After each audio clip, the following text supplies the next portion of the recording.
ಎಲ್ಲರಿಗೂ ನಮಸ್ಕಾರ. ನಮ್ಮ ಚಾನೆಲ್ ವ್ಯೂವರ್ಸ್ ಒಬ್ಬರು ತುಂಬ ಸಮಯದಿಂದ ಚಿಕನ್ ಕಾರ್ನ್ ಸೂಪ್ ಮಾಡಿ ತೋರಿಸಿ ಅಂತ ಕೇಳ್ತಾ ಇದ್ರು. ಹಾಗಾಗಿ ಇವತ್ತಿನ ವಿಡಿಯೋದಲ್ಲಿ ತುಂಬ ಸುಲಭ, ಕಡಿಮೆ ಪದಾರ್ಥಗಳಲ್ಲಿ ರೆಸ್ಟೋರೆಂಟ್ಗಿಂತಲೂ ರುಚಿಯಾಗಿ ಮಾಡುವಂಥ ಚಿಕನ್ ಕಾರ್ನ್ ಸೂಪ್ ಮಾಡಿ ತೋರಿಸ್ತಾ ಇದ್ದೇನೆ. ಈಗ ಚಳಿ ಸಮಯದಲ್ಲಿ ಬಿಸಿ ಬಿಸಿ ಸೂಪ್ ಎಂದರೆ ದೇಹಕ್ಕೂ ಮನಸ್ಸಿಗೂ ಹಿತವಾಗಿರುತ್ತೆ. ಬನ್ನಿ ಮಾಡೋದು ಹೇಗೆ ಅಂತ ನೋಡುವ. 3 ಕಪ್ ನೀರನ್ನು ಕುದಿಲಿಕ್ಕೆ ಇಟ್ಟಿದ್ದೇನೆ. ಈಗ ಇದಕ್ಕೆ ಕಟ್ ಮಾಡಿದ ಒಂದು ಈರುಳ್ಳಿ, ಸಿಪ್ಪೆ ತೆಗೆದ 8 ಎಸಳು ಬೆಳ್ಳುಳ್ಳಿಯನ್ನು ಹಾಕಿದ್ದೇನೆ. ಹಾಗೆ ಇಲ್ಲಿ 2 ಪೀಸ್ ಬೋನ್ಲೆಸ್ ಚಿಕನ್ ಹಾಕ್ತಾ ಇದ್ದೇನೆ. ಈಗ ಇದಕ್ಕೆ ಮುಚ್ಚಳ ಮುಚ್ಚಿ ಇದನ್ನು 5 ನಿಮಿಷದವರೆಗೆ ಇದನ್ನು ಬೇಯಿಸಿಕೊಳ್ಬೇಕು. ನಾನಿಲ್ಲಿ ಚಿಕನ್ ಬ್ರೆಸ್ಟ್ ಯೂಸ್ ಮಾಡಿದ್ದೇನೆ. ಚಿಕನ್ ಬ್ರೆಸ್ಟೇ ಆಗಬೇಕಂತೇನಿಲ್ಲ. ನಾವು ಚಿಕನ್ ತಂದಾಗ ಅದರಲ್ಲಿ ಬೋನ್ಲೆಸ್ ಚಿಕನ್ ತೆಗೆದಿಟ್ಟು ಅದರಲ್ಲಿ ಕೂಡ ಈ ಸೂಪು ಮಾಡಿಕೊಳ್ಬೋದು. ಈಗ ಇಲ್ಲಿ ಸ್ವೀಟ್ ಕಾರ್ನ್ ಕಟ್ ಮಾಡ್ತಾ ಇದ್ದೇನೆ. ಒಂದೇ ಸಾಕಾಗ್ತದೆ. ಇದರ ಎಳೆ ತೆಗೆದ ನಂತರ ನೀರಿನಲ್ಲಿ ಚೆನ್ನಾಗಿ ತೊಳೆದು ನಂತರ ಕಟ್ ಮಾಡಬೇಕು. ನೋಡಿ, ಈ ರೀತಿ ಕಟ್ ಮಾಡಿ ಇಟ್ಟಿದ್ದೇನೆ. ಚಿಕನ್ ಬೇಯಲಿಕ್ಕೆ ಇಟ್ಟು 5 ನಿಮಿಷ ಆಗಿದೆ.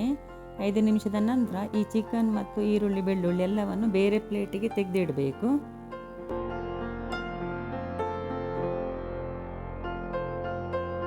ಹೀಗೆ ಇದೇ ನೀರಿಗೆ 3 ಟೇಬಲ್ ಸ್ಪೂನ್ನಷ್ಟು ಸ್ವೀಟ್ ಕಾರ್ನ್ ಹಾಕಿದ್ದೇನೆ. ಇದು ಈಗ ಸಣ್ಣ ಉರಿಯಲ್ಲಿ ಮುಚ್ಚಳ ಮುಚ್ಚಿ ಬೇಯ್ತಾ ಇರಲಿ. ಮಿಕ್ಸಿ ಜಾರಿಗೆಯಲ್ಲಿ 3 ಟೇಬಲ್ ಸ್ಪೂನು ಸ್ವೀಟ್ ಕಾರ್ನ್ ಹಾಕಿದ್ದೇನೆ. ಹಾಗೆ ಇದರ ಜೊತೆನೆ ಈಗ ಬೇಯಿಸಿದ ಈರುಳ್ಳಿ ಮತ್ತು ಬೆಳ್ಳುಳ್ಳಿಯನ್ನು ಮಾತ್ರ ಹಾಕಿಕೊಳ್ಬೇಕು. ಸ್ವಲ್ಪ ನೀರು ಸೇರಿಸಿ ನುಣ್ಣಗೆ ಗ್ರೈಂಡ್ ಮಾಡಿ.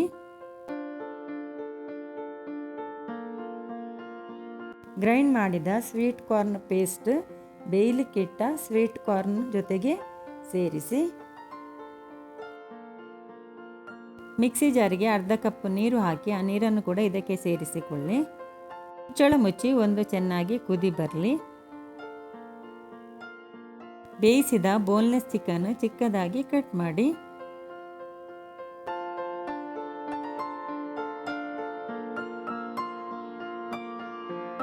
ಈಗ ಇದು ಕುದೀತಾ ಇದು ಒಮ್ಮೊಮ್ಮೆ ಸ್ಟಾರ್ಚ್ ಬಿಡುವಾಗ ತುಂಬ ನೊರೆ ಬರ್ತದೆ. ಹಾಗೇನಾದರೂ ತುಂಬ ನೊರೆ ಬಂದರೆ ಈ ಗಂಜಿ ಬೇಯುವಾಗ ನೊರೆಯಾಗಿ ಬರುತ್ತೆ. ಅದೇ ರೀತಿ ನೊರೆ ಬಂದರೆ ಆಮೇಲೆ ಸ್ಪೂನಲ್ಲಿ ಆ ನೊರೆಯನ್ನು ತೆಗೆದು ಬಿಸಾಡಿ.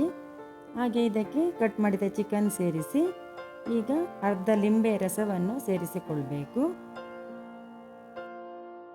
3/4 ಚಮಚದಷ್ಟು ಮನೆಯಲ್ಲಿ ಪುಡಿ ಮಾಡಿದ ಕಾಳು ಮೆಣಸಿನ ಪುಡಿ. ಪ್ಯಾಕೆಟ್ ಕಾಳು ಮೆಣಸಿನ ಪುಡಿ ಅಷ್ಟು ಖಾರ ಇರುವುದಿಲ್ಲ. ಮನೆಯಲ್ಲಿ ಪುಡಿ ಮಾಡಿದ ಈ ಕಾಳು ಮೆಣಸಿನ ಪುಡಿ 3/4 ಚಮಚ ಹಾಕಿದರೆ ಸಾಕು.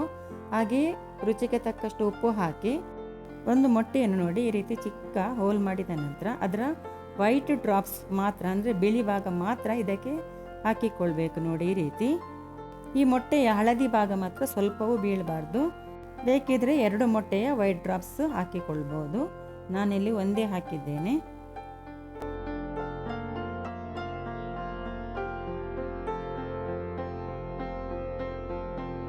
ಒಂದು ಚಮಚದಷ್ಟು ಕಾರ್ನ್ ಫ್ಲೋರ್ ಹಾಕಿ ಇದಕ್ಕೆ ಸ್ವಲ್ಪ ನೀರು ಹಾಕಿ ಇದನ್ನು ಗಂಟಿಲ್ಲದ ರೀತಿಯಲ್ಲಿ ಚೆನ್ನಾಗಿ ಮಿಕ್ಸ್ ಮಾಡಿಕೊಳ್ಬೇಕು.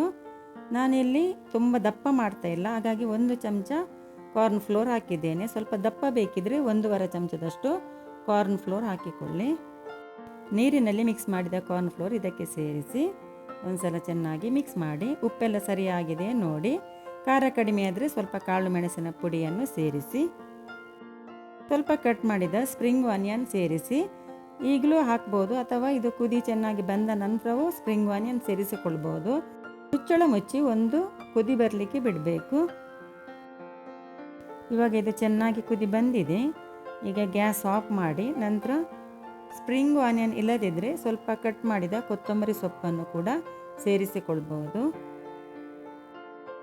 ಯಾವುದೇ ಸಾಸ್ ಹಾಕದೆ ಮಾಡಿದ ಈ ಚಿಕನ್ ಕಾರ್ನ್ ಸೂಪು ರೆಸ್ಟೋರೆಂಟ್ಗಿಂತಲೂ ತುಂಬ ರುಚಿಯಾಗಿರ್ತದೆ. ಒಂದ್ಸಲ ಖಂಡಿತ ಮಾಡಿ ನೋಡಿ. ಹಾಗೆಯೇ ಇವತ್ತಿನ ಈ ರೆಸಿಪಿ ನಿಮಗೆ ಇಷ್ಟವಾಗಿದ್ದರೆ ದಯವಿಟ್ಟು ಲೈಕ್ ಮಾಡಿ, ಶೇರ್ ಮಾಡಿ. ಈ ವಿಡಿಯೋ ನೋಡಿದ್ದಕ್ಕೆ ತಮಗೆಲ್ಲರಿಗೂ ಧನ್ಯವಾದ.